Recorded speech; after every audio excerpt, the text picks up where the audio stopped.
വേണു, ഇതിൽ ഒന്നാമത്തെ കാര്യം, ഈ ചർച്ചയുമായി ബന്ധപ്പെട്ട് കഴിഞ്ഞ രണ്ടാഴ്ചക്കാലമായി നമ്മൾ നിരന്തരം ഇത്തരം വിഷയങ്ങൾ ചർച്ച ചെയ്യുമ്പോൾ CPM വേണ്ടി സംസാരിക്കുന്നവർ പറഞ്ഞുകൊണ്ടിരുന്നത് 100 ചില്ലാൻ പോലീസ് ഉദ്യോഗസ്ഥരെ കേരള പോലീസിൽ നിന്ന് അവരുടെ തെറ്റായ നടപടിയുടെ ഭാഗമായിട്ട് പിരിച്ചുവിട്ടു എന്നാണ്. അപ്പോൾ അത് നല്ല കാര്യം, അങ്ങനെ തന്നെ ചെയ്യേണ്ടതാണ്. അങ്ങനെ പിരിച്ചുവിട്ടു എന്നുള്ളതിന്റെ മെസ്സേജ് എത്തരത്തിലാണ് ഈ സേനയിൽ ചെന്നത്? അങ്ങനെ പിരിച്ചുവിട്ടതിനെ കുറിച്ചിട്ട് ഒരു പേടിയുടെ, ഒരു ഭയത്തിന്റെ ഏതെങ്കിലും രീതിയിൽ ഇത്തരത്തിലുള്ള പൗരാവകാശ ബോധങ്ങളെ അംഗീകരിക്കണം എന്നുള്ള ഒരു ബോധം ഈ സേനയിൽ എത്രത്തോളം ആളുകൾക്ക് കിട്ടി എന്ന് സംശയിക്കുന്ന രീതിയിലുള്ള സംഭവങ്ങളാണ് നിരന്തരം ഇപ്പോൾ പുറത്തു വന്നുകൊണ്ടിരിക്കുന്നത്.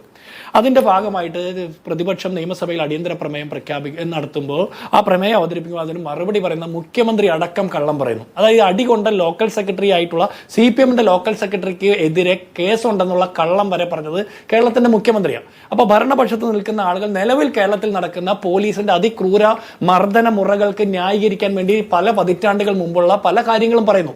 ഇതൊന്നും തെറ്റാണെന്നോ ഇതൊന്നും ശരിയല്ല എന്നോ ഒന്നും ഞാൻ പറയുന്നില്ല. ഇതൊക്കെ പറയാം, അപ്പുറത്തും ഇപ്പുറത്തും ഒക്കെ പറയാം. പക്ഷേ ഇപ്പോൾ കേരളത്തിൽ നടക്കുന്ന പോലീസിന്റെ നിരന്തര മർദ്ദനങ്ങൾക്കുള്ള മറുപടി ഇതുകൊണ്ടാകുമോ? ഒന്നാമത്തെ കാര്യം. ഇനി രണ്ടാമത്തത്, ഇത്തരം വിഷയങ്ങൾ വരുമ്പോൾ കഴിഞ്ഞ രണ്ടാഴ്ചക്കാലം കേരളത്തിലെ CPM നേതാക്കന്മാരുടെയും കേരളത്തിന്റെ ആഭ്യന്തര വകുപ്പ് മന്ത്രി മുഖ്യമന്ത്രി പിണറായി വിജയന്റെയും വായിൽ എന്താ പഴമായിരുന്നോ എന്ന് ഞാൻ ചോദിച്ചാൽ അത് തെറ്റായി പോകില്ല. കാരണം അരുൺകുമാർ ഉപയോഗിച്ചൊരു പദപ്രയോഗമാണല്ലോ. അപ്പൊ തെറ്റാനും വഴിയില്ല. ഇനി എനിക്കൊരു കാര്യം ചോദിക്കാനുള്ളത്, എന്തുകൊണ്ട് 21 വർഷത്തിന് ശേഷം AK ആന്റണി ഇക്കാര്യത്തിൽ അഭിപ്രായം പറഞ്ഞു എന്ന് ചോദിച്ചാൽ, ഇപ്പോൾ ഇത്രയും വികസിതമായി നമ്പർ 1 ആയിട്ടുള്ള കേരളത്തിലെ ആഭ്യന്തര വകുപ്പ് ഭരിക്കുന്ന പിണറായി വിജയന്റെ കാലത്ത് ഇതുപോലെ മനുഷ്യരെ നിരന്തരം മർദ്ദനത്തിന് വിധേയമാക്കുകയും 18 മനുഷ്യർ പോലീസ് ലോക്കപ്പിനകത്തും 10-40ഓളം മനുഷ്യർ ലോക്കപ്പിന് പുറത്ത് മരണപ്പെട്ട നിലയിൽ കണ്ടിട്ട് പോലും ഇപ്പോഴും പല പതിറ്റാണ്ടുകൾ മുമ്പുള്ള കഥകൾ കൊണ്ട് അതിനെ ഇക്വേറ്റ് ചെയ്യാൻ ശ്രമിക്കുമ്പോൾ AK ആന്റണിയെ പോലുള്ള ആളുകൾക്ക് അന്നത്തെ അത്തരം വിഷയങ്ങളുടെ റിപ്പോർട്ടുകൾ പുറത്തു വിടണമെന്ന് പറയാനുള്ള അവകാശമുണ്ട് എന്നാണ് എന്റെ ഒന്നാമത്തെ ബോധ്യം. ഇനി രണ്ടാമത്തെ കാര്യം, നമുക്ക് ഇപ്പോഴത്തെ ഈ അട്രോസിറ്റീസിന്റെ പേരിൽ കരുണാകരനോട് രാജിവെക്കാൻ പറയാൻ പറ്റില്ലല്ലോ. കരുണാകരനോ ഉമ്മൻചാണ്ടിയോ അല്ലെങ്കിൽ മറ്റാരെങ്കിലും അല്ലല്ലോ, ഇപ്പോഴത്തെ രമേശ് ചെന്നിത്തല അല്ലല്ലോ ആഭ്യന്തര വകുപ്പ് മന്ത്രി. സ്വാഭാവികമായിട്ട് ഇപ്പോഴത്തെ ആഭ്യന്തര വകുപ്പ് മന്ത്രി പിണറായി വിജയൻ ആയതുകൊണ്ടാണ് ഇക്കാര്യത്തിൽ മറുപടിയെങ്കിലും പറയണമെന്ന് കോൺഗ്രസും പ്രതിപക്ഷവും ആവശ്യപ്പെടുന്നത്. അല്ലാതെ കേരളത്തിന്റെ പ്രതിപക്ഷ നേതാക്കന്മാർക്ക് ആഭ്യന്തര വകുപ്പ് മന്ത്രി വത്സൻ തില്ലങ്കേരിയാണ്, അദ്ദേഹത്തോട് രാജിവെക്കാൻ പറയാൻ പറ്റുമോ? നയപരിപാടികളിൽ ഇവരൊക്കെ ഒരുപോലെയാണെങ്കിലും കേരളത്തിന്റെ ആഭ്യന്തര വകുപ്പ് മന്ത്രിയായിട്ട് ഇപ്പോഴും ആ ചുമതലയിൽ വഹിക്കുന്ന ആളുടെ പേര് പിണറായി വിജയൻ എന്ന് തന്നെയാണ്. ഇനി അതുമായി ബന്ധപ്പെട്ട ഒരു കാര്യം പറയാനുള്ളത്, ഈ പ്രതിപക്ഷ നേതാവ് VD സതീശനാണെന്ന് ഞങ്ങൾ പലവട്ടം പറയുന്നു എന്ന് അരുൺകുമാർ ആക്ഷേപിച്ചു. ഞങ്ങൾക്ക് ഒരു ആക്ഷേപമില്ല. ഞങ്ങളുടെ പ്രതിപക്ഷ നേതാവിന്റെ പേര് VD സതീശനാണെന്ന് വലിയ ബഹുമാനത്തോടെയും ആദരവ് കൂടി ഞങ്ങൾക്ക് പറയാൻ പറ്റും. പക്ഷെ കേരളത്തിന്റെ ആഭ്യന്തര വകുപ്പ് മന്ത്രി പിണറായി വിജയനാണെന്ന് നിങ്ങൾക്ക് എത്രത്തോളം ആത്മവിശ്വാസത്തോടെ പറയാൻ പറ്റും? അങ്ങനെ പറയാൻ പറ്റുമെങ്കിൽ കഴിഞ്ഞ രണ്ടാഴ്ചക്കാലം നിങ്ങൾ വായിൽ പഴം തള്ളി വീട്ടിലിരിക്കില്ലായിരുന്നു. അതുകൊണ്ട് ഇപ്പോഴും കേരളത്തിന്റെ ആഭ്യന്തര വകുപ്പ് മന്ത്രി വത്സൻ തില്ലങ്കേരിയാണെന്ന് പറയുന്ന ഒരുപാട് മനുഷ്യർ കേരളത്തിലുണ്ട്.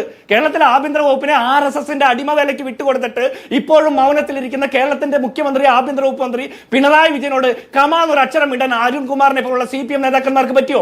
നിങ്ങളുടെ വില്ലേജ് സെക്രട്ടറി ജോയലിനെ ഇടിച്ചു കൊന്ന പോലീസിനെതിരെ നടപടി സ്വീകരിക്കാൻ പറയാൻ പറ്റിയോ? നിങ്ങളുടെ ലോക്കൽ സെക്രട്ടറിയുടെ കരണം അടിച്ചു പൊളിച്ച ഉദ്യോഗസ്ഥനെതിരെ നടപടി സ്വീകരിക്കാൻ നിങ്ങൾക്ക് പറയാൻ പറ്റിയോ?